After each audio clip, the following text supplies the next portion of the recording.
and welcome back to episode 17 of Life is a Game. Today we're joined by Daniel Dargan, an online fitness coach. I think you have close to 250,000 followers on Instagram now at the minute, don't you? Yeah, 253. We've just clipped it. Just clipped it. Pretty sick. But yeah, you're an online fitness coach, and I'll let you explain. Tell a little bit about yourself. Who are you and what you do? I'm Daniel Dargan. I live in a small town called Temple Patrick. I'm a country boy. Woo! Country, no city boys here. So I've been in the online fitness game for, I'd say, 2 years now. Best part of 2 years. Big part of what we do is, of course, physique, but we focus on mindset. Similar to me. I know we have a lot of the same beliefs in terms of mindset as well, so it's pretty exciting to be here today talking about some of those. Two worlds collide. Bali, yeah, for sure. No, I'm glad to be on the pod. Looking forward to it. And I've seen your stuff for quite some time, and I love your insights. And I used your idea the other day. I've seen that. I loved it. I was watching the reel. Someone uses somebody's idea and they never credit. Someone done it on mine the other day, and I seen the reel and it was like, it hit like 6 mil. Like, I would never get a note about that, but I know people do. So I was like, don't you worry. The credits in there. Pure respect. That was a bit of a full circle moment for me, to be honest, because even starting off on my page and stuff like that, you're one of my biggest inspirations in terms of starting to post content. Really? And I always loved your stuff. So yeah, definitely. Between like you and Sean Casey were just two people I really looked up to in the field of coaching before I got into it. So it's pretty sick to have you credit in my videos with a pretty full circle moment. Yeah, no. So when somebody asks me that question, describe yourself, sometimes I decipher whether actually I want to just label myself first and foremost like as an online fitness coach. I believe there's so much more depth to us as an individual. I suppose. For sure. We find that out through conversation. I believe that I'm a lover boy. I'm a certified lover boy. I'm a good boyfriend. I believe I'm a good son as well. And I like to see myself as a positive force for the world. And I love that. More than just a fitness coach. I think as we're all so much more than just a job title, right? 100%. And that's kind of where it gets a little bit sad sometimes when people just purely define themselves by their careers and by their jobs, and then it's kind of hard to find fulfillment in other areas of life. And then when something goes wrong in that, it can lead to people being just really unfulfilled in life in general. So it's important just to have a whole pool of things that you're defined by, as opposed to just one kind of niche thing. Yeah, take that away from you, and who are you? Exactly. It's really important. So even your journey into coaching itself, how did that start? How did that come about? What did you do before online coaching? Tell us a little bit about that. You've opened the can of worms, my friend. You've opened I'm excited to get into it. It is a long-winded story. I'll give you. We'll get into it because go for it. We'll take it back to, I would say, 2017. I left school. I excelled in school up until A levels. I would say. When we found drink, I found partying. I worked in Topshop. I thought I was a man in school, right? I hold my hands up. I honestly thought I was a man. Had fantastic parents growing up. They were the best parents ever. Very working class, and they became very successful themselves, and still, I believe, fantastic role models at the time. My mum, she used to be so strict when we grew up. I used to call her Hitler. But I'm thankful of the regime now. I like to think we turned out all right. So left school. I didn't know what I wanted to do. Back in school, like a lot of people, for sure. It's so hard at that age to know what you want to do. There's just so many options, almost paradox of choice in so many ways. Yeah, it's, absolutely. And I remember in careers, the teacher said, put your hand up if you know what you want to do. Everyone put their hands up, and I was like, surely these people are capping. Surely, I was like, you guys are all 16. Surely you don't know, and I'm not the only one. Anyway, so people go off to university. I ended up just working in Topshop. I actually didn't do great in my levels at all. I sat outside in the sun drinking, and I partied. I had no drive to excel in school. I didn't know what I wanted to do, and I understand you can work hard at things that you're not passionate about. But for me back then, I had no interest. So left school, went to Topshop, and at that time, I seen myself as a failure. My friends were going off to be lawyers, to be doctors, and that can be hard. And I'm sure you've experienced this. I'm sure so many other people have experienced this as well. Your friends, you feel like they're excelling. Maybe that's with their career. Maybe they're starting families. I'm getting that age now where people are starting families. I'm like, damn, that's for sure. Getting married, getting engaged. Yeah. It's a crazy world. Every day you go on Instagram and it's a ring or we bought a house. So I felt like I was behind. And as a result of that, I felt inadequate, right? And growing up, my neighbour, he owns an architecture firm, but he was also a pilot as a hobby. Such a cool hobby, right? Such a cool hobby. Insane. And a really, really charismatic and incredible guy. Ken, his name is.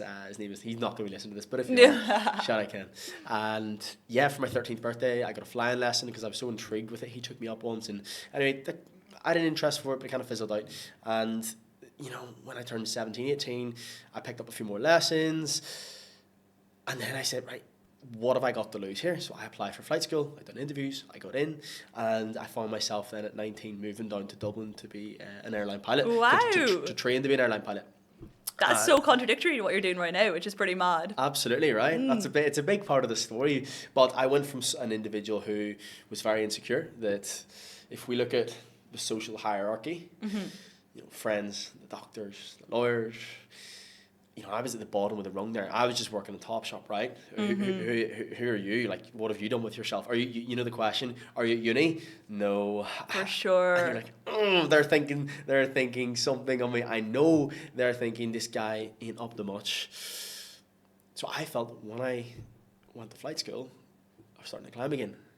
You know, I was outsourcing that validation to the world. You know, a lot of my worth was based on how other people perceive me. I never actually stopped to think, what does Daniel think of Daniel, right? Definitely. And it comes down to success as well. It's very easy to like view success as what your parents view success for your life, what society views as success for your life, but never actually stop to think, what does success look like to me? Yeah. And what it looks like to everyone is so different. Like someone could be like making not much money just traveling the world, where someone else could be like having a good job, stable income, security. So it's very different to everyone. So this is kind of your pointer of just asking yourself, what does success actually mean to me personally, as opposed to like outside? Yeah, and there, as you said, there's so many avenues of fulfillment, and I feel like that's really changing now. People of our age, even people at older ages as well, are asking themselves the question, am I fulfilled? Is this success for me? And I think that's beautiful. I don't know if COVID was the catalyst to that or exacerbated people's thoughts in that regard. I don't know. But I found myself climbing that hierarchy, and I loved it because people asked me, how was flight school? Oh my God, what's it like to be a pilot? Oh my God, you're training to be a pilot. Your class. And, you know, if you could, my head probably wouldn't fit in this room, right? Back then, how big it was. And like I definitely was like, I was a vain individual for sure. I wouldn't say I was net positive for the world at all. And that's me being like really open and honest. You know, I was in a relationship as well. I wasn't a nice person, and I didn't know who I was clearly. Anyway, 100%. Went through flight school, and I realised there what hard work was. You know, it was very maths, very physics orientated. I stayed at a hotel there for 18 months. The school was 5 minutes from me, and I would have woke up at 5 a.m. every morning. And that was the start of the early get-ups. I would have studied for a couple of hours, went to class 9 till 6, then came home and studied for a couple of hours, and I would have been rinsed and repeat Monday to Friday. Wow, that is intense. Yeah, for me it was intense back then because I was just in the life of partying, and I realised I'm down there, your back's against the wall. This is a big financial commitment. You have to make it work, Daniel. So, you know, I looked at what was distracting me, and of course, social media was a big part of that. So every single Monday to Friday, no social media. I had no social media apps whatsoever, and you know, it's something which I implore a lot of people to do now. Take that social media detox, and we can get into that. But for sure, back then, that was huge. But at the weekend, we were burning the candle at both ends, my friend. Drink, drugs, partying, up all night. And I would have rinsed and repeated that cycle for 18 months. For sure. It's a little bit of almost escaping the like pressure that you probably felt during the week and stuff like that, and that constant need to like go. And then just the weekend comes and you just let loose a little bit, kind of forget about your thoughts, forget about your feelings, and then just be able to enjoy it a little bit, which is like not necessarily right. You shouldn't have to kind of have a life that you have to escape from, I feel. Yeah. And also it was fun. I enjoyed partying. And I'm sure like I've seen your videos as well. You definitely, well, again, I'm not putting words in your mouth, but I loved partying. I really enjoyed it at a stage. You know, I loved the thrill of the pre-drinks, that buzz with the drinks, the music comes on, everyone's gassed for a night out, and obviously it ends up in a kitchen at 7 a.m. with the birds chirping, people waiting 2 hours until we can get more cans in. That's when it gets too far. But I definitely enjoyed that at some stage. I'm sure. For sure. I'm sure you did. I did 100%. I'm so glad I went through all that. But even now, it's like I'm not off drink. I just love the idea of working for it almost. So like putting in that grind on something you're passionate about, and then using it as an addition to your happiness, not kind of escaping from the life you have. That mentality just makes it so much more enjoyable for me. And it's not like that case of then just feeling like absolute shit for like 2 weeks after. after because you went on like a mad heavy one during the weekend. Yeah, but you can actually just kind of get back to it and get back to the life you enjoy. Yeah. But yeah, although I definitely enjoy my party days as yeah, well. Of course. For sure. It's, back in Ireland, it's like a rite of passage when you're growing up, and, things are actually changing now. And, my little brother, he's 20, and like, as I said, we were talking earlier in the gym, we bumped into each other, which is mad. Like, my wee brother, he's 20, he works with my mum and dad part-time, but he also, like, he trades, so he does crypto and stocks, and really he's up at 4:30 in the morning, smashing gym. Like, this guy is dialed. And I remember even, like, a lot of his friends are the same. I remember going to the gym maybe a year ago, and I met these group of young guys, and I said, "Oh, what's the crack, lads? He's out this weekend, he's partying." And he says, no, we're up at 5 tomorrow to smash gym. And I was like, wow, how times have changed. That would never have happened back in our day. But it's even like there's more inspirations to younger people like yourself. Even I'm sure like your younger brother looks up to you so much in terms of what you're doing with yourself and your life as well. And there's so much more people to look up to in terms of social media, posting positivity and posting about this kind of other side to it, as in like gymming and productivity, mental health and stuff like that. So it's easier to kind of see influence as like positive as opposed to just always seeing people like partying on social media too. So maybe that's some part to just people having that mentality to see in the other side to it and what they can actually do with themselves. Yeah, sometimes you need to see people living that life to actually be able to aspire to it. And as you said, back then maybe there weren't enough role models. And for me, there might have been those role models out there. I just didn't care about them at the time. So obviously it was a flight school. I was burning the candle at both ends. And then I got to the stage where I actually started asking myself the question, is this what I want to do for the rest of my life? And, I'd say a culmination of that, of the drink, of the drugs, of burning myself out, of relationship issues, which I was definitely the instigator of those as well. I was a ball bag. Admittedly, I've said that on my socials so many times. And yeah, all of those together made a really fucking horrible pie. I was anxious and I became depressed, and I was one of those guys that was going through school. I remember I had a friend, regretfully, that was going through a tough time, and I remember saying to her, I actually have no idea what you're talking about, and I have no concept of what you're feeling. I don't get it. And I said that, and I feel, when I look back in hindsight, people say, do you regret things? And I actually do regret saying that, because again, that's definitely did not help that individual back then. It didn't make them feel secure, it didn't make them feel comfortable, and as I say, like, I just definitely was not a net positive for the world back then. But again, we do evolve, we do grow, and thankfully we can change as humans. 100%, definitely. Yeah, I'm sure. Like that's part of life, right? Definitely. And we can look back at those things and realize that we've changed. And yeah, I started to feel anxious the first time. I was like, what is that feeling? Yeah. And I got that feeling in my stomach, and I got it in my chest. It felt like someone was standing on me. And I couldn't really get a breath properly. I was always confident in school, always. My mum and dad always, like, when we grew up, we may have had a tendency at times to look down. My mum would have snapped her fingers and says, eye contact. And we would have had to look up and say, and she says, please, thank you. Like, we were drill sergeanted. She was a drill sergeant. And I love her so much for that. Yeah. I love her so much for that, because if my mum didn't do that, I don't know how we would have turned out. For sure. So I started to feel anxious, going out on social media or going out in public. I feel like I had to put on a persona. And that was difficult. That confident, happy-go-lucky Daniel, I didn't feel like that inside. I was like, well, people like me because of that guy, so I have to continue to be that guy. And then as time went on, greater and greater distance began to form between who I was and the version of me that I was portraying to the world. And I mean, I'm sure, as you understand, when there is greater distance between those two individuals, you lose trust in who you are as a person. 100%, definitely. That identity starts to become ambiguous. It starts to become ambiguous and muddy, and you don't have absolute clarity in who you are. Scary place to be. Yeah, it is. As someone that's young and they don't know what they're doing in their life, and you still, bear in mind, feel that everyone's got it figured out. It was difficult, and it got to a really difficult stage for me, because I didn't tell anybody about this. Not even my girlfriend, not my best friends at the time, not my friends and family, no one. And I got to the stage where I got so low that it happened. Like, I just started to have really dark thoughts. One thing led to another, and I'd made several attempts on my life, and the last time that it happened, I remember waking up in the hospital the next day, and I remember my mum and dad sitting beside me, and I had gone missing. The police had put that out on social media. It had been shared That hundreds is crazy. and yeah, for that sure. That is insane. And people had known me as this confident, good, happy-go-lucky guy, and people were like, "This is the last person that we thought that would happen. Like, what is going on here?" And I'll never forget it. That picture, Daniel Dargent missing, describing what I was wearing, the car I was driving. Has anybody seen this guy? Like, appealed to find me. And the next morning I woke up and it was like a bubble that burst, and I snapped into reality. And part of me felt relieved. People finally knew who I actually was and what was genuinely going on.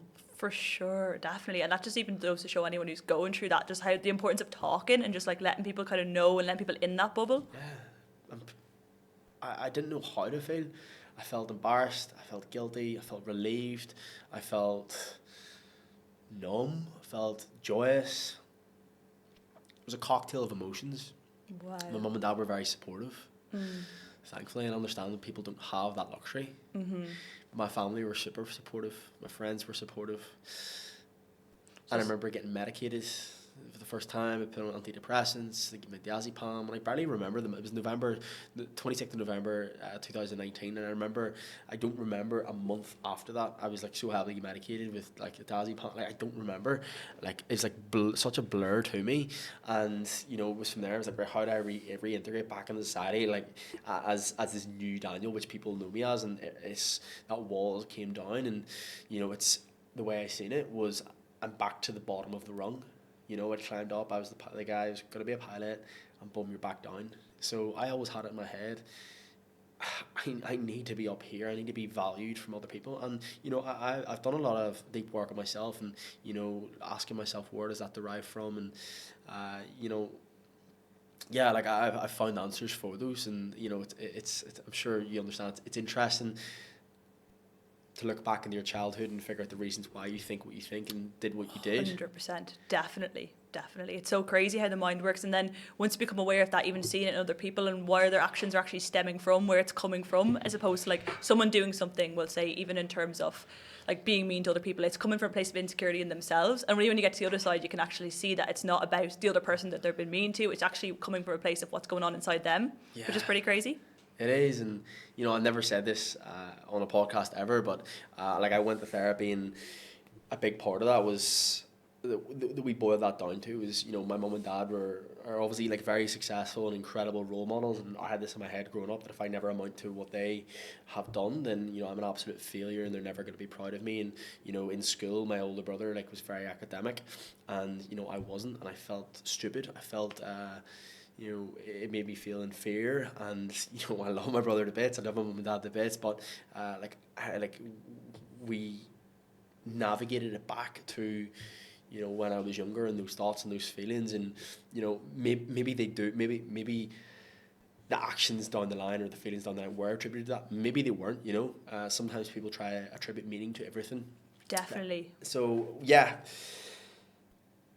I started on antidepressants, had the medication, barely remember December, but the most important thing from all of this was that I had met with a coach. I had a coach at the time, and not even because of myself, it was because of my brother.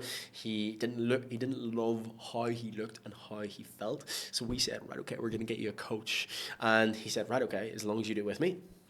So we signed up to a coach. This was maybe 6 months prior. So through that difficult time, the only thing that was keeping me afloat was my training. And after this happened, I felt so embarrassed. And he said, listen, Daniel, let's meet up. And he met up with me in Belfast, and he spoke to me.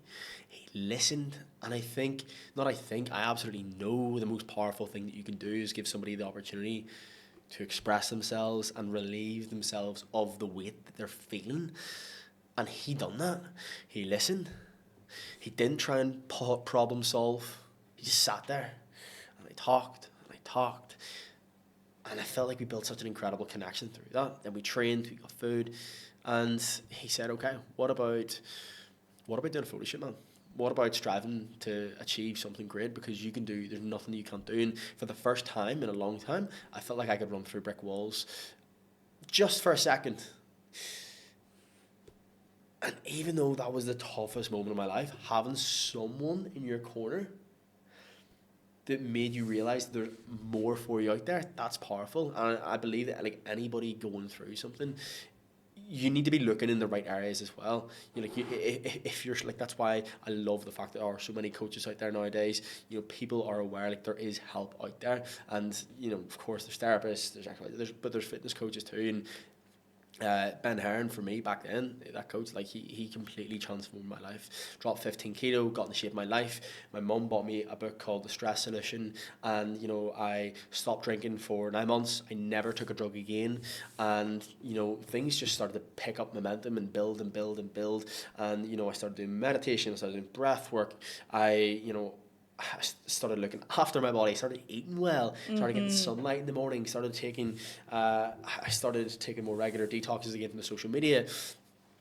Very simple. I looked at what made me feel good, and I'd done more of that. I looked at what made me feel worse, and I completely got rid of that in my life. And I feel like that is such a simplistic blueprint for self-improvement. 100%. People overcomplicate it so much, but it really just boils back down to that. It's like, what makes me feel good and energized? Even people, it's like, who do I surround myself with that make me feel good and energized? And who do I surround myself with that drain me and I feel like drained of energy coming away from them? Just as simple as that. And just looking at those things and people in your life who make you feel good, doing more of that. And as you said, doing less of the opposite, people who make you feel bad and things that make you feel bad. Yeah. And was there anything, even in, say, your journey that, springs to mind that you had to remove from your life, or that you had to cut out? Is there anything that springs to mind when we talk about that for you?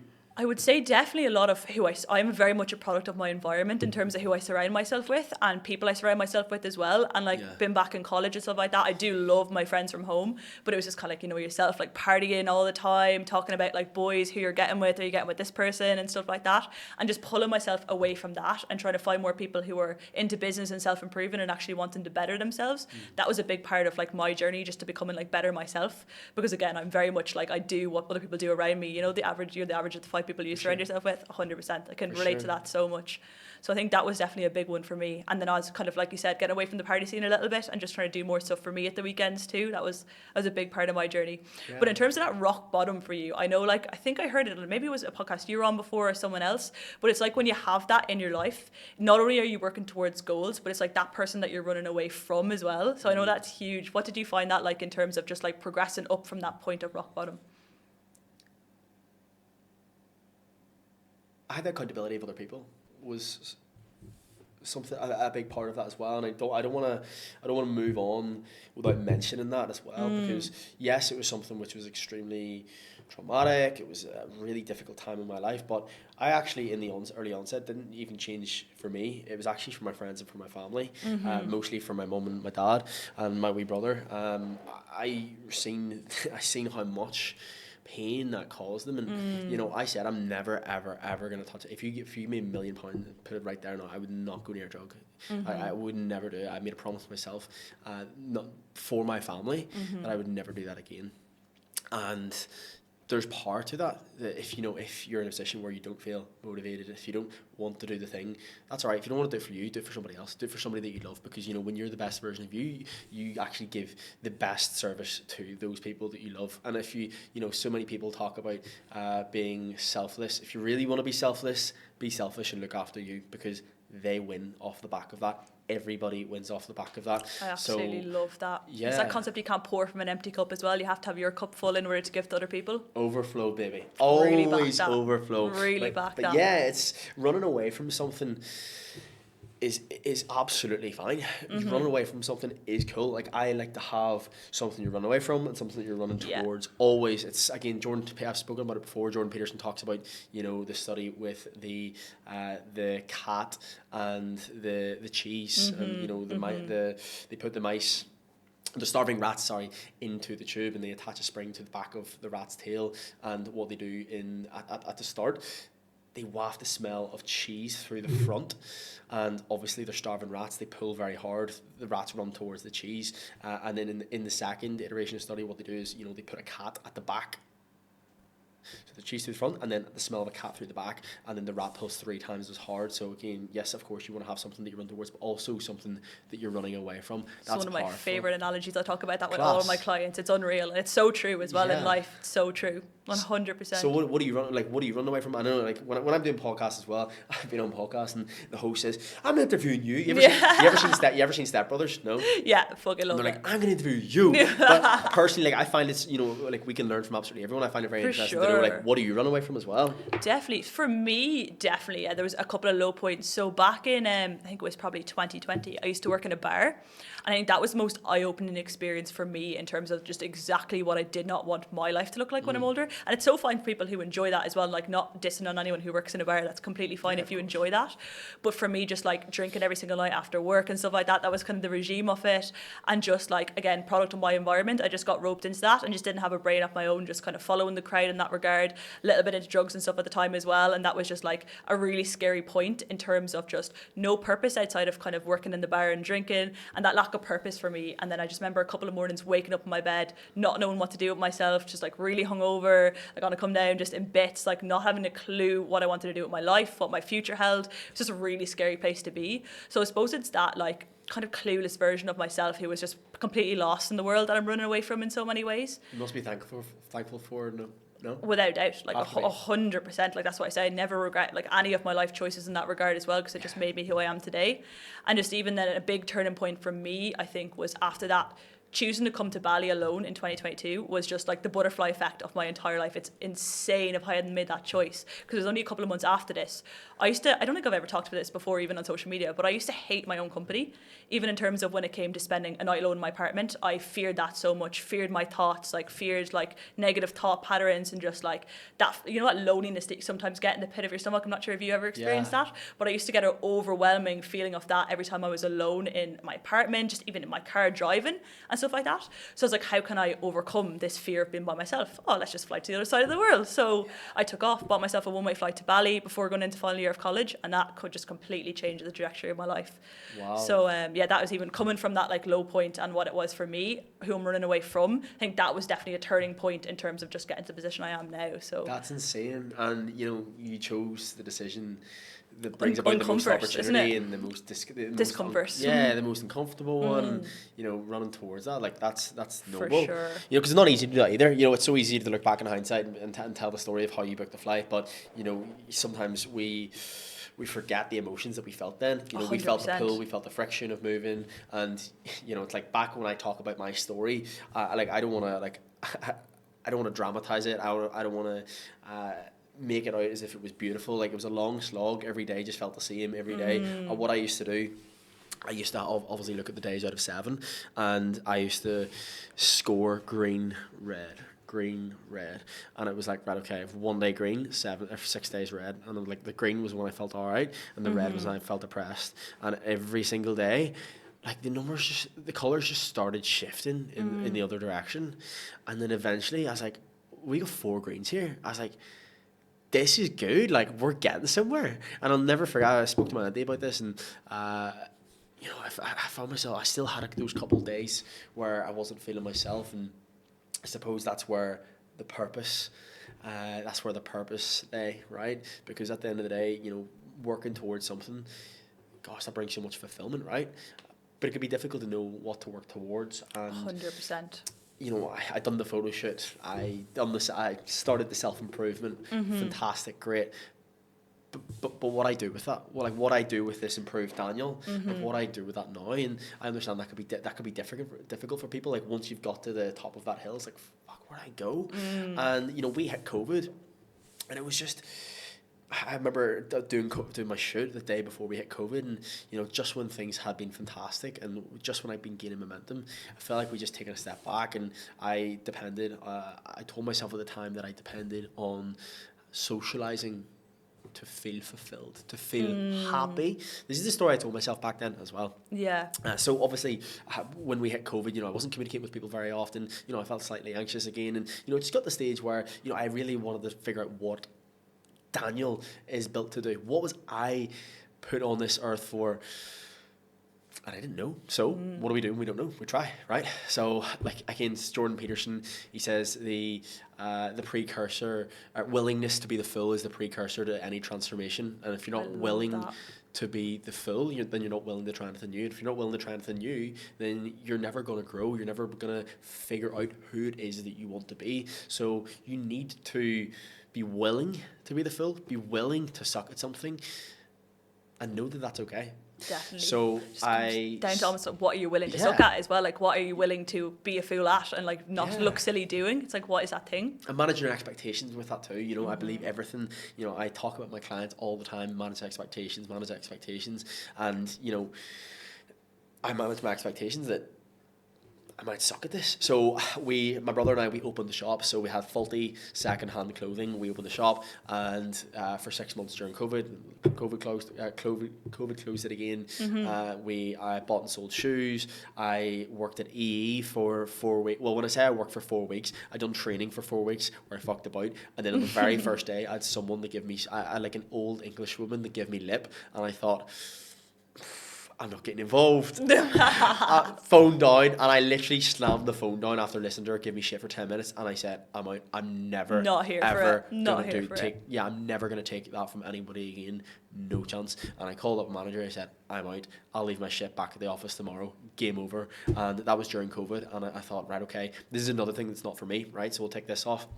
And then I'll never forget, like I asked myself, okay, I listened to a podcast, and they said, if you're unsure of what you want to do, like figure your values first and foremost, you know, like obviously, yes, we get clear, where's the North Star, like where do you want to go, why do you want to be there, like what are your values? And I was like, fuck, I don't know where I'm going, I don't know why I want to do it. So like, okay, let's look firstly at the values, right? Because that's all I have right now. And you know, I was like, right, okay, like I personally, what do you value doing? I value helping people, right? I value communication. I value making other people feel good. I value growth. And you know, I put all those together, and I was like, right, okay, the growth, the mindset, the mental health, the fitness, the communication. I was like, you're a retard, Daniel. It's right in front of you. I was like, it's like someone slapped me in the face. I'll never forget. I was sitting in my room, and I called up my best friend at the time, Harley, and I said, bro, I know what I want to do. And he's like, what is it? He's like, I'm going to be a coach. And he's like, yeah, man, I could see you do that. And I was like, sick. Just that light bulb moment. Let's almost. do it. And, you know, I always hear people talk about the light bulb moment. I'm like, this doesn't exist. For me, that actually did. But again, that wasn't a light bulb moment where I was like, this is going to be my thing. This is one thing that I'm going to try, which actually excites me. Again, I love that. You know, like I personally don't think I don't think you're capable to say, this is my thing and I'm going to do that for the rest of my life. Yeah, definitely. You know? And it comes back to the concept of like blindfolding yourself and shooting shots at a dartboard. Eventually one's going to get a bullseye, and that's exactly, it wasn't just something that came to you. You tried all these other things in terms of like working, as you said, in the clothes shop. Was it the vintage clothes brand? Was it Runners, you said? What was the one? No, so it was like, it was literally old ladies' clothes we sold. Oh my God, gas. And then it was like, say, like Jordans, or like we would have Jordans and like Nike shoes, Off-Whites, like we would have resold them. Cool, very cool. Yeah, so it was like a kind of big process up to the light bulb. It wasn't something that just came to you off the bat. You would actually put in the reps in terms of trying things before getting to that point. So many fuck ups, and people like might look now and be like, oh, that's class, I love what you're doing, like how do you do what you're doing? And I'm like, motherfucker, I was like, you don't want to know how long that took to get to that moment. It was so many failures, and you know, sometimes I forget that myself, and like the insecurity that made me feel, that I was maybe 21, 22 and I still didn't know what I wanted to do. I was like, this sucks. All my friends are going off and they're doing jobs, they're in the corporate, climbing the corporate ladder, and like, I'm selling shoes. What am I doing? Yeah. Right. So yeah, I from that call booked my coaching course. I signed up with my initial coach again to help me with the business side of things, and that was 2021, June 2021. Done my coaching course in October 2021, and I finished it in December, and I spent every single penny I had. I spent like £7,000. I spent every single penny of it to ensure that I was qualified to then invest in myself, to hire that mentor. Everything, I was like, I burned every boat. And my current girlfriend that I'm actually out in Bali with now, we went on a date that December. You know, it was maybe like our second date we'd gone on. And I'd asked my mum for money. I'd asked mum for money because I just didn't have any money, and that was December 2021. And then on the 1st of January, my first 15 clients started with me, and then payments come through, and like that was like the start of it.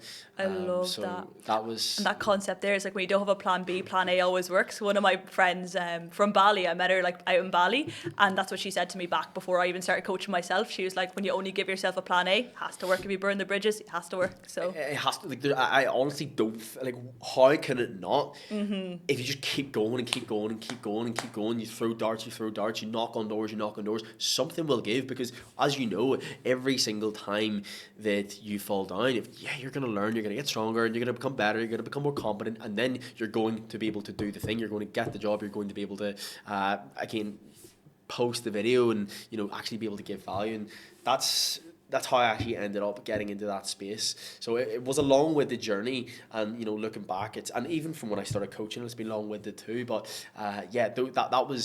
that was a whirlwind of a couple of years. And as I said, I don't want to make this sound like it was like oh my god, that's like a hero story as a class. It was like day to day, it was just like grey, and it was slow, and that was like years and years of just like, it was so difficult of not knowing and just trying different things and refining day to day. 100%. So sometimes we can break it down to 10 minutes on a podcast, and it can sound class. But I want people to know that it sucked. It sucked so bad, but it's worth it now, because I'm out here in Bali. We're having this conversation. I'm able to fly my girlfriend out to Bali for her birthday, and that's a luxury, and I'm so grateful for that. I mean, we're able to work with incredible people and help change their lives.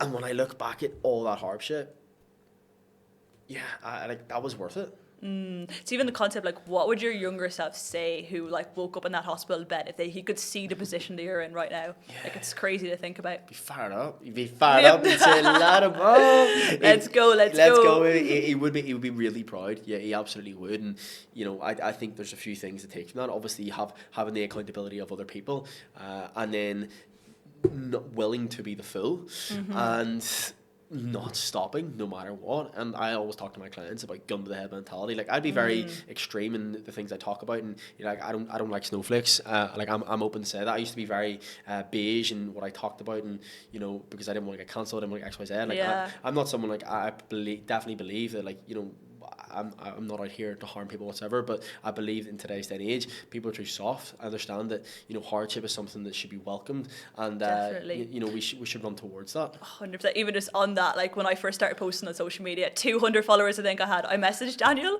and I asked him, I was like, what advice would you have for like posting on social media, posting content and stuff like that? And he was like, you have to act as something's on the line. Your grandma's going to get hit by a bus if you don't post on social media every single day. And genuinely though, it actually did really change my mindset on consistency. That is probably one of the reasons that I was like, okay, if that's what it takes, that's what I'm going to do. So I think I've missed maybe 3 days in the last like 8 months I've been posting on social media. Well, that was definitely one of the shifts for sure. I love that. And again, it's all perspective, right? I always say your perspective is your power or your prison. You can use that as your advantage, as your fuel, or you can let it be.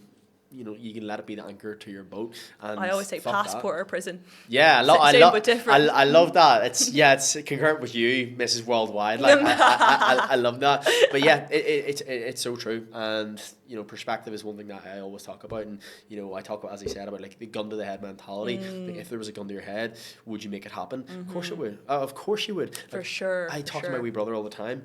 Like, when we're training, I say, like, gun to dad's head. What do you do? Like, do you finish the set? And of course you, like, no, absolutely. So if there was a gun to your head and you could make it happen, if that's posting a video, if that's finishing the essay, if that's finishing the set, if there was a gun to your head and you can make it happen, then the question isn't can it be done, it's do you actually want to do it? Do you actually want to do it? And what's your why? That's a really important one, I feel, as well. It's like, even when you ask my friend Emer ran a marathon in Belfast, and that was like that question really stuck at me. It's like, why did you do it? And that's so important when it comes back to everything you do in life. If you don't have a strong why behind it, the likelihood of you giving up when it gets hard is so high. So it really stems to having that why behind anything you do. The gym, work-wise, career-wise, it's really important. What's your why? What's my why? That's a great question. So I'd say one of my whys is my friends back in Ireland. Like, I fucking love my friends back in Ireland. And one thing my friend said to me, I'm gonna name drop Annie. She said to me back in Ireland, she was like, isn't it so shit the way your parents always tell you when you're growing up that you can be or do anything you want? What a lie. And that was like one moment I really remember. It was like maybe 2-3 years ago. And I was like, but you can do anything you want. I'm a thorough believer you can create any reality you want for yourself. So it was like, I want to prove to them, all of them back in Ireland, that you can literally do anything you want with your life. Like, I'm the same as them. Like, they know, like, I've been brought up the same as them. I went to college in the same city as them. And I just want to be a first-hand example that you don't have to live in line with what society tells you to do. You can literally make anything you want of yourself, create anything you want for yourself, like, network with people, meet people. Like, you don't have to do what you're told.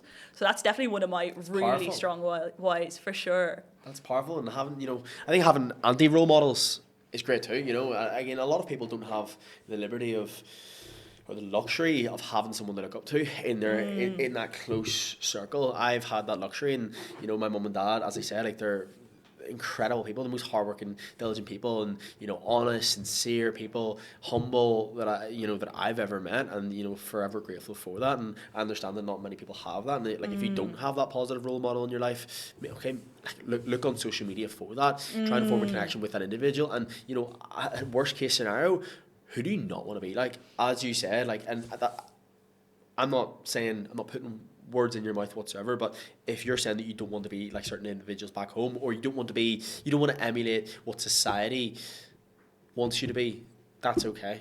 Use that as fuel, and use whatever fuel you need to. Completely agree. Like, people talk, like, for me, for a long time, what actually drove me was actually revenge. That sounds really... it's powerful too, for sure. Yeah, but that sounds sinister, and like I said, I'm going to prove these fuckers wrong, and that drove me. I literally have it. Do I still have it on my phone now? With the iCloud.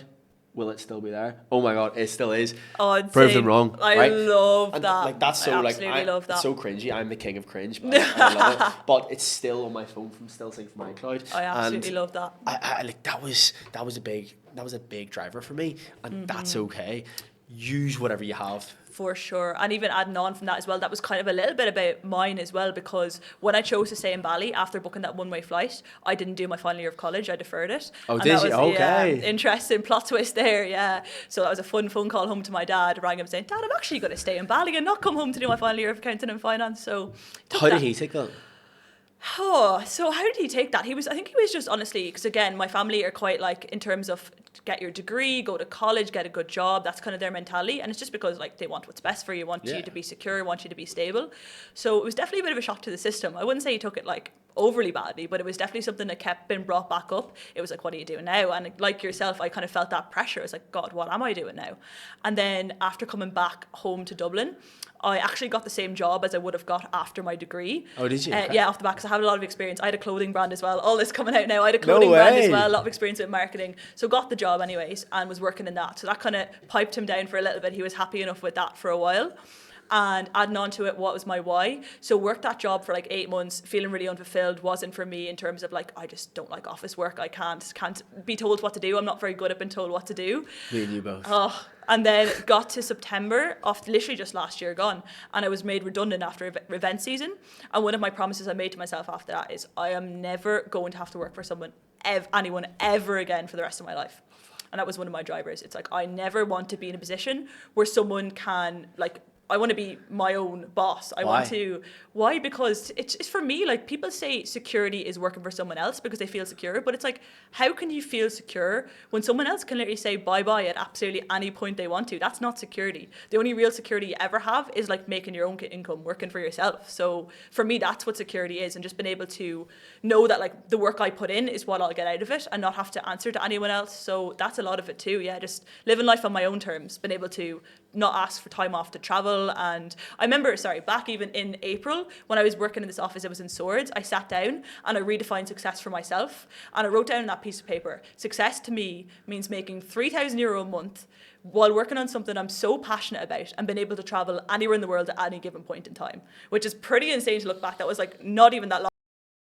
Like really smashed that one out of the park. Unreal. So real importance of just getting clear on what success actually looks like to you personally. So yeah, freedom's a big one for me as well. And that, as you said there, what's my why behind not wanting to work for anyone else? It doesn't really give you much freedom in terms of just where you want to go, what you want to do. You always have to ask for time off, whether it be for like weddings, family events even, or just to do whatever you want to do yourself, you know? Yeah. Absolutely. And So that was a huge one for me. You should be proud of yourself. It's insane. Even when you said about when you reached out to me and you're 200 followers now up to 50K, and some people roll their eyes when you talk about followers, and I get that. But for me, that's hard work. Like, that can't be done. You can't obtain that without a grind, without serious effort. And it's the same as an incredible physique. It's a testament of character. It's a testament of discipline, of willpower, like showing up day after day after day. Completely agree. That's insane. And it's not even about followers. It's about just like, if you are friends with someone like who has on a similar level, it's like that they put in that same hardship and made the same sacrifices that you put in to get yourself to that point. So it's almost like you earn their friendship in a way. It sounds a little bit fucked, but it's like a little bit like the work that they put in. For sure, absolutely. And a big perspective shift I had as well. I think you're going to love this one too. So when I was back sitting in that office, I had my friend group who I surrounded myself with. And then when it started to come to post on the social media, I obviously cared a lot what people thought of me in terms of who I was surrounding myself with. And then I just had this shift one day. I was like, why am I caring what these people think of me who don't have the life I want? I'm going to shift my perspective to start caring what Daniel Durgan thinks of me. Start caring genuinely what like Sean Casey thinks of me. Another girl I'm friend at Tara G Fit. Have you ever heard of her? I've maybe seen her on Instagram. All these people who I like really looked up to in terms of that were living the life I want. I was like, I am going to stop caring what all these people think of me that are going out beer on the weekends and shift my actions to align with what would this person think of me? What would Daniel Durgan think of my actions today in terms of you are really living the life I wanted? I appreciate the sharing. Like, that's something I'm going to use as well. Like, you've got me thinking, that's a fantastic frame. It's really good. And then you start to then obviously your actions start to align with that, and eventually you come into the networks, and then they're your mates almost. Like, you get to that point where you're like, it's pretty crazy. Life's mad, isn't it? It is. It's pretty crazy. But you again, as you said, like, getting clear on what it is that you want. I think getting clear on what you want, but also getting clear on looking at the accelerator. But one thing I talk with my guys all the time about it, yes, of course, get clear on the accelerator, what's going to get you there, but what are the roadblocks? What are the roadblocks that you need to avoid? Because at the end of the day, that's the friction in your life, right? So many people, everyone knows what the fuck to do, right? Everyone knows what to do, right? It's, okay, what's the friction that's actually going to hold you back from being able to do that thing? So, for me, it's, I remove a lot of the friction in my life. I know there's a lot of people out there that maybe operate at a much higher level, but for me personally, it's I just remove the friction, and my life's just like, I can operate at that same level for a much longer period of time. And for me, it's just not drinking often. Definitely. And that's literally. That's it, and like having a few core pillars in my life and keeping those consistent, and that's it. Like, I live. People say they're like, oh, you're boring. I'm like, that's cool, that's fine. Yeah, for sure. And it's like, even you look at the most disciplined, in quotation marks, people in the world, and it's not even that they have that much willpower, but they just design their environments for success. So just make it really easy for themselves to do the things that they have to do to push them forward, which is so powerful. Kind of, as you're saying there, just like reduce the friction to doing the thing. Yeah, and I think also looking at the people that you aspire to be like, and like genuinely ask myself, like, do I actually want their life, or do I want the validation that they obtain from the rest of the world? Like, I always look at, say, Sean, right? I would know Sean personally, and Sean's achieved so much. Sean's achieved a lot. Incredible guy. But people don't know what way Sean lives, and the amount of work that he puts in, and the amount he sacrifices.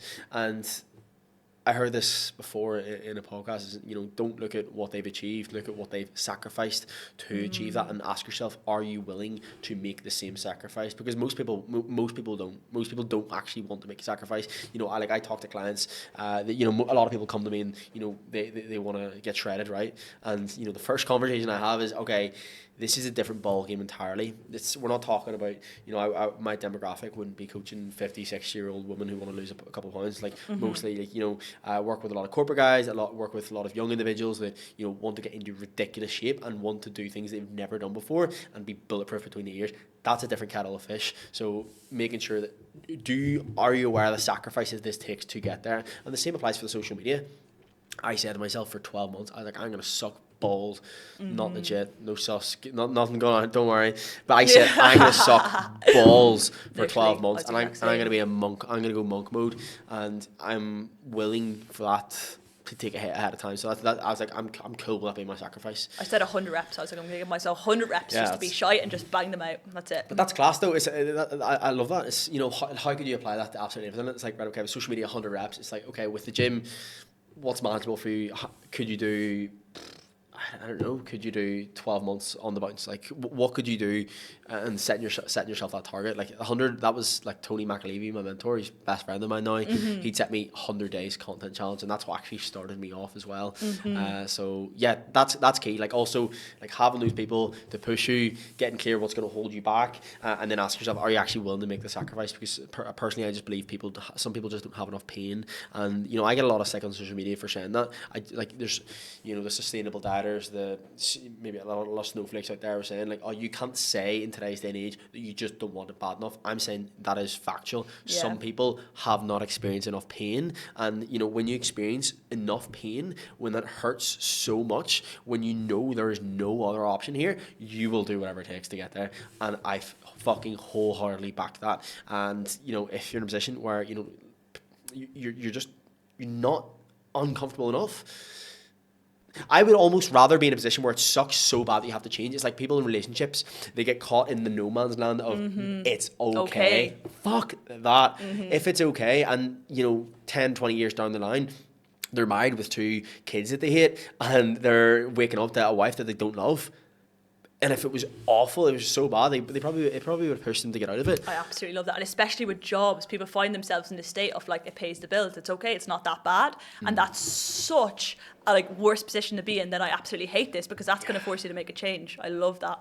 And like on the career side of things too, it's definitely a conversation that we're having more now, right? Fair enough to say. Like again, with like my mum and dad, and you know, they have their own business, so like I've definitely, you know, we've definitely grown up with them being like, right, do your own thing. But like I know even like a lot of my friends, their parents as well, like again, maybe in the corporate world, or have like normal like the standards like stable jobs, and you know that's being pushed. But like the conversation now is really shifting between like what actually fulfills you. And again, I understand not everybody's fulfilled like through career. Personally, the way I look at it in my head, I look at how many, like what proportion of my life is work. So why the fuck would I want to do something I don't love? I get that people can be fulfilled through their career or through their family, through other things. I want to be fulfilled through it all, and I don't think that's too much to ask. And like, if I want to live a life where I'm fulfilled through all of it, then that's great. And that doesn't mean we're gonna have days that don't suck. Like we might have weeks, we have months that might suck. That's fine. But as long as it's something which actually fulfills me, definitely, then I'm happy with that. And I think you shouldn't settle for any less. I completely agree. Never settle. And even linked into that, what would you say is your definition of success for yourself right now in life?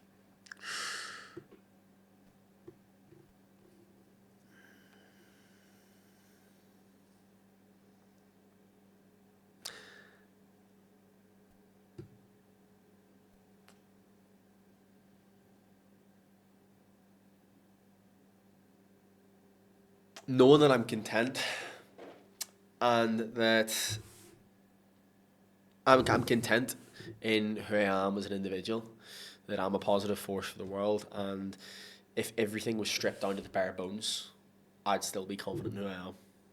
Because if you take the Instagram away tomorrow, if you take the fitness coach away tomorrow,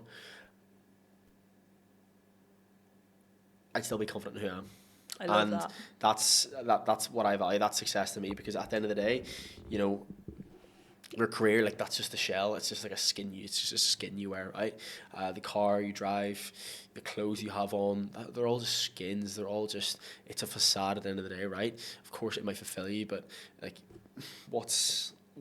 how you feel deep down when you come home from work, you get into your room and the lights go off, and that conversation you have with yourself, when that's a conversation of self-respect, of admiration, of contentment, that's something that's a success in my eyes. Because I love that. I know a lot of people which, you know, on paper it looks fantastic, it looks great. Yeah, but they're not really happy. They're fighting a lot of demons. They're fighting a lot of demons. 100%. And I've gone through too much turmoil try and outsource that validation to the world. And I've rinsed that avenue to the point where I know I was like, that is not the one that works for me.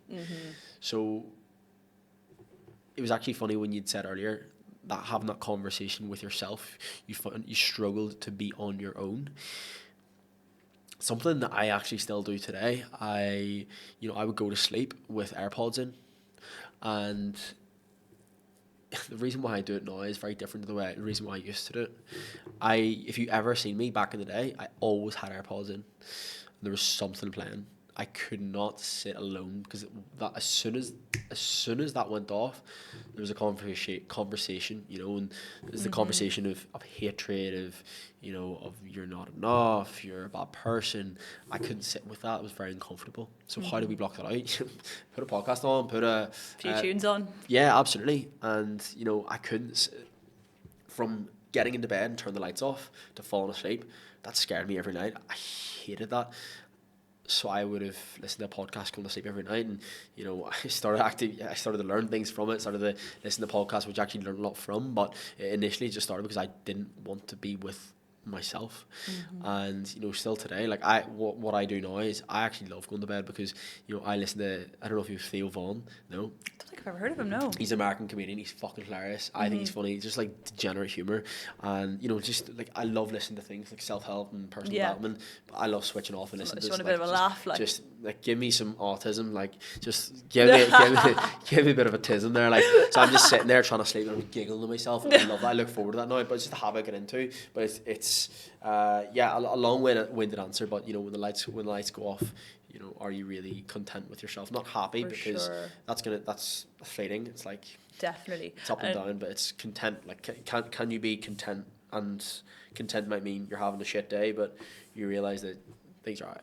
100%. And I know me and you talk about that a lot on social media as well. It's just that, like, getting to 70 or 80 years old and looking back at your life, knowing that you just took every opportunity, took every chance as well, and just like went for it, not like no fear of judgment, just live life on your terms. And I think even that's what success looks like on a day to day as well. For me, it's just like knowing that I'm living in terms of like what I won't regret when I'm older, because I can imagine that must be one of the biggest like regrets or like worst feelings in the world. Just like, even when it came to posting on social media, like lying on my deathbed when I'm 70 or 80, looking back, been like, this right now here, recording a podcast with you, been in Bali, living my absolute dream life. This is the life I could have lived if I had got over that fear of caring what other people thought of me. Or on the other hand, just going through like life, working my corporate job back in Dublin, been like pretty much miserable every day, like not happy, without getting over that fear of judgment and just like continuing to live life to please others. That's what my whole existence would have looked like for the next like 20, 30 years if I hadn't just got over that fear and just started living in line with what am I going to regret less when I'm old.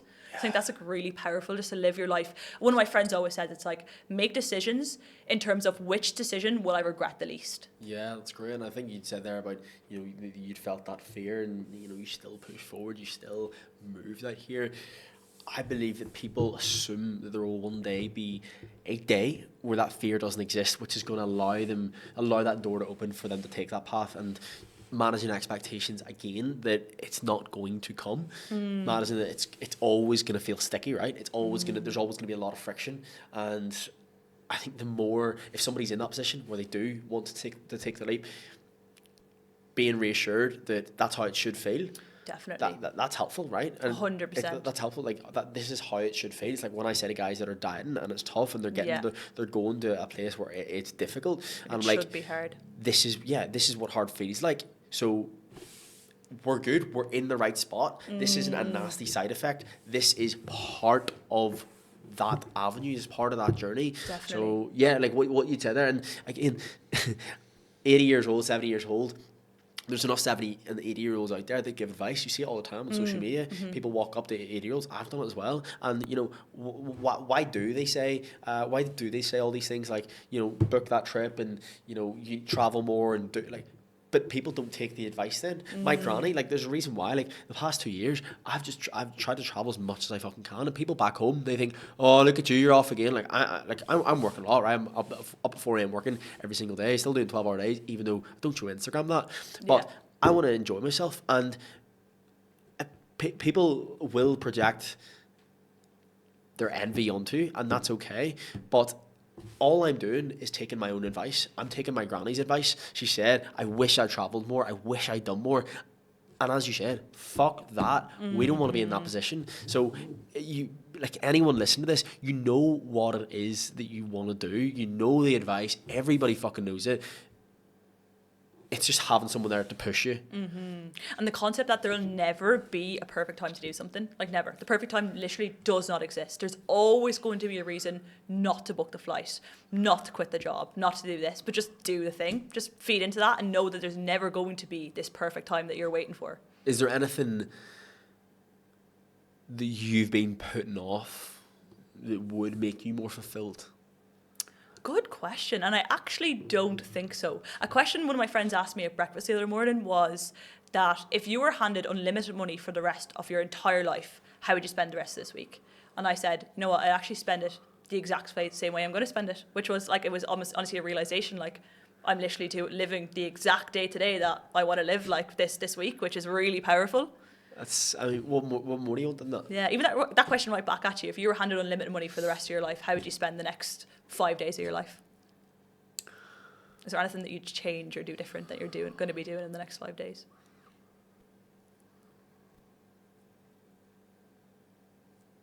I mean, in normal circumstances, no. Obviously, I'd said to you beforehand, like my girlfriend, she's not terribly well, and obviously we're flying home about that. And you know, if I would give anything I would give anything for her not to feel the way she does. And you know, that aside, if we look at a normal circumstance, no. Like I love having the routine. I love like getting up and fucking banging a million check-ins and blitzing through that and seeing how people are doing and knowing people are progressing and knowing that I play a part in that and having the structure. And you know, people say about like, oh, I want to be retired by 30. Fuck that. To retire is to die, as my dad has always said. And people say that's sad.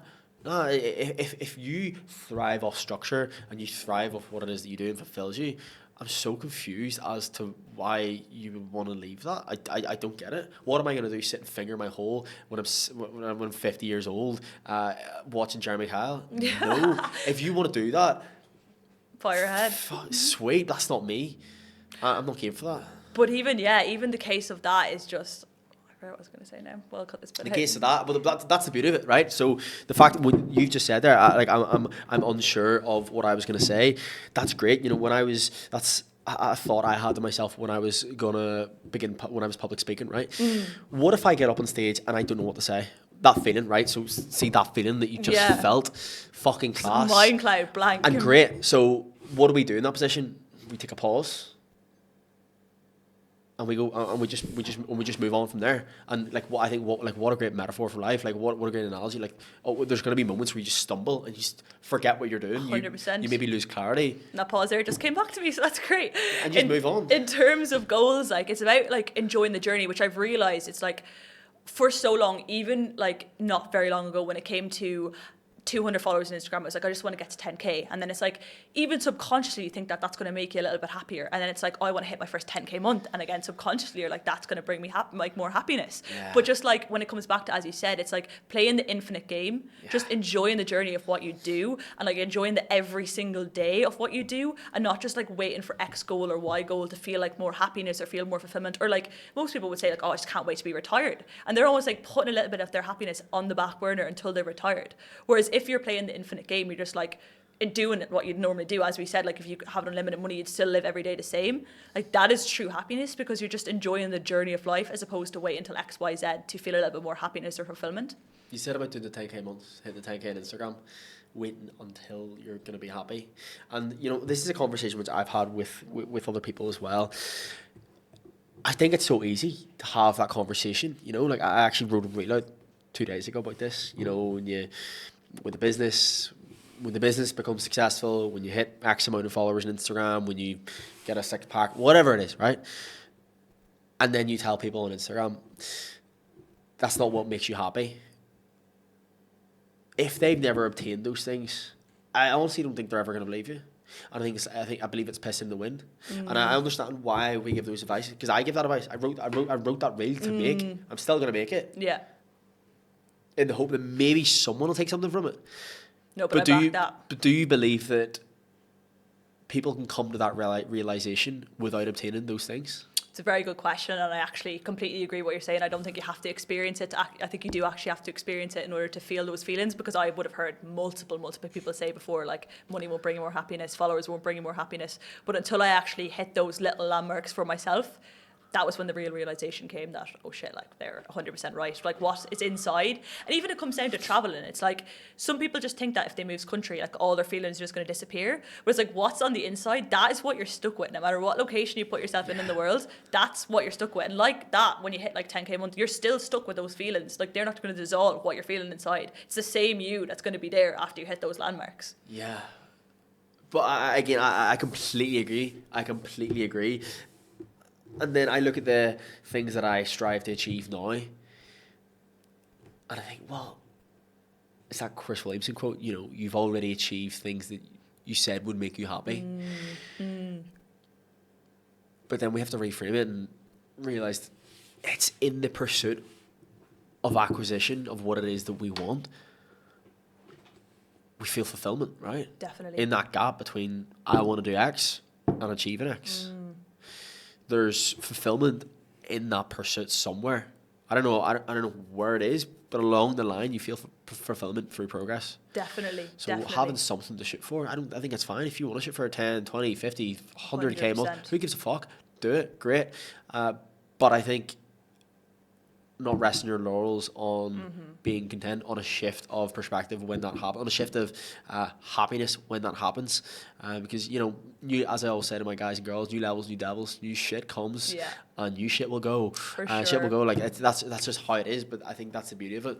Definitely. So, but coming, it's like getting the six pack. You know, a fat person is always gonna think, what if? But like, when you get the six pack, you realize that means fuck all. But sometimes it takes getting the thing. In my head, this is how I conceptualize it, and that's the beauty of it, that we all have different opinions. I sometimes need to touch the fire to realize that burns. I don't want to touch that again. You know, so to actually be able to learn the lesson. Definitely. Everybody's different. But for me now, I do also realize that, you know, I realize it doesn't make me happy. You know, I said to a friend yesterday, we were talking, and I wanted to buy a new car 6 months ago. Did I want the car, or did I want people to see I had the car? Right? There's that Daniel creeping in from 2018, because they're gonna creep in, right? It's like of course you turn a new leaf, and yeah, like your behaviors are different. You're a completely different identity. But time and time again, that little voice on your shoulder, he might pop out and say, "What's happening, fuckers?" And that's okay. That's going to happen. It's the self-awareness, as you said, the self-awareness to know where that's stemming from, know where that's coming from, and be able to acknowledge that, not feed into it. Yeah, and not feed into it for sure. And, you know, a guy I know asked me a fantastic question. If there was nobody else in the world, would you still buy it? And I said no, straight off the bat. He said, there you go. And I every single time now, that question alone changed my life. I actually love that so much. If there's nobody there, would you buy it? That's such a good one. If there's nobody there, would you do it? That is such a good one, you know. Definitely. And that is now, that's a filtration process in itself. I love that. I absolutely love that. That's the one I'm definitely going to take and use for sure. sure. Absolutely, because we're doing it for other people then. And it's 100%. Regression to the means, right? Like, it's, okay, you buy the new car for validation. Great. 3 to 6 months down the line, you've regressed to the mean.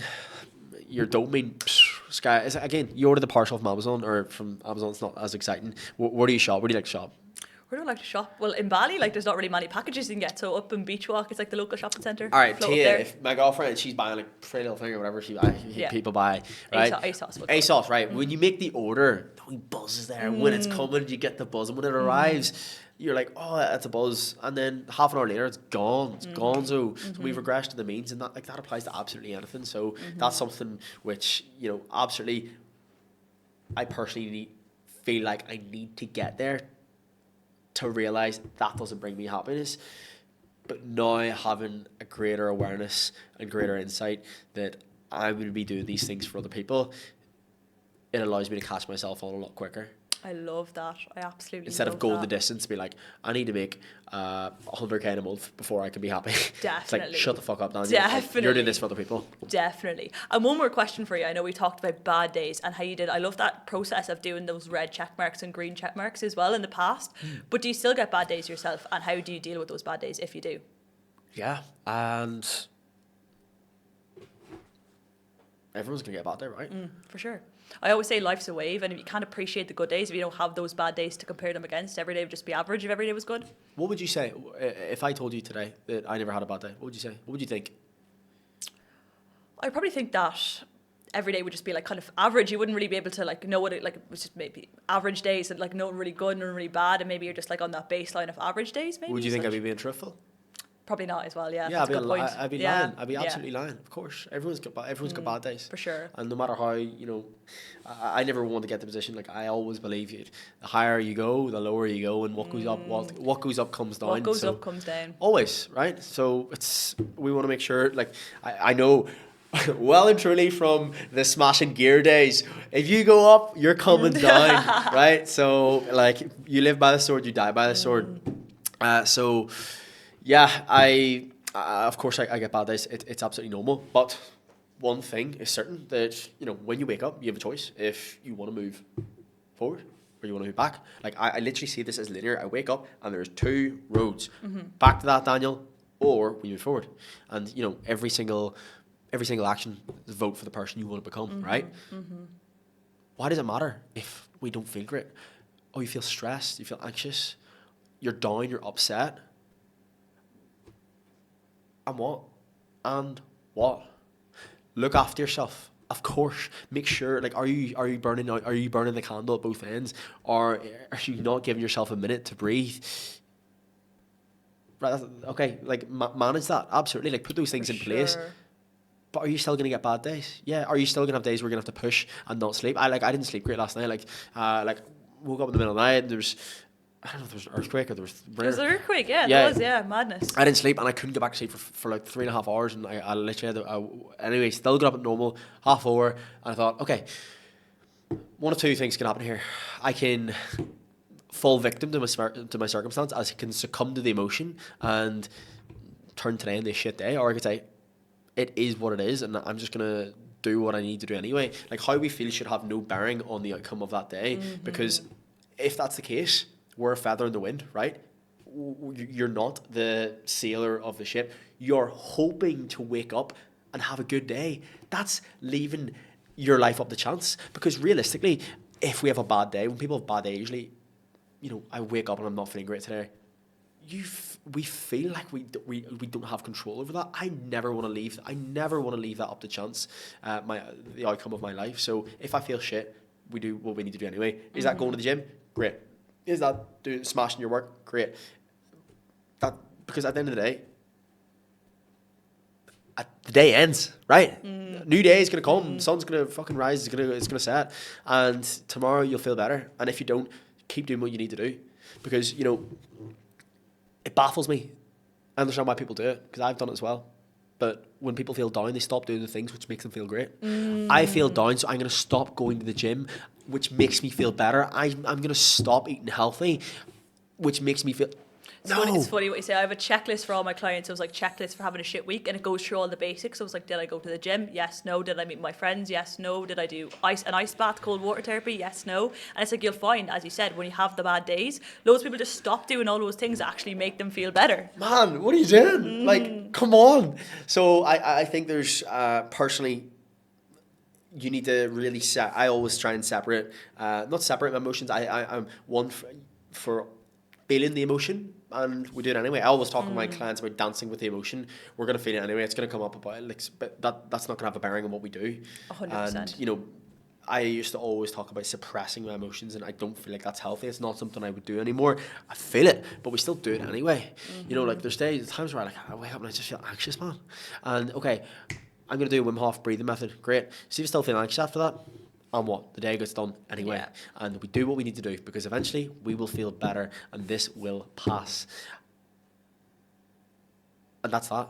Love that. Very simple. Absolutely love that. I think that's a great note to end on in terms of our podcast. I was absolutely banging overall. I'm so buzzing. Yeah, and I enjoyed that. Thank you so much for coming on. No, I really enjoyed the conversation. So I appreciate it big time. And his studio is actually class. We're in Bali with better studios than we do over in Ireland. But I love the conversation, because I know I'm obviously only over here for a couple of days, so it was great to have the chat. So I appreciate you. 10 out of 10. Appreciate you too. Thanks so much. Big love. Let's go.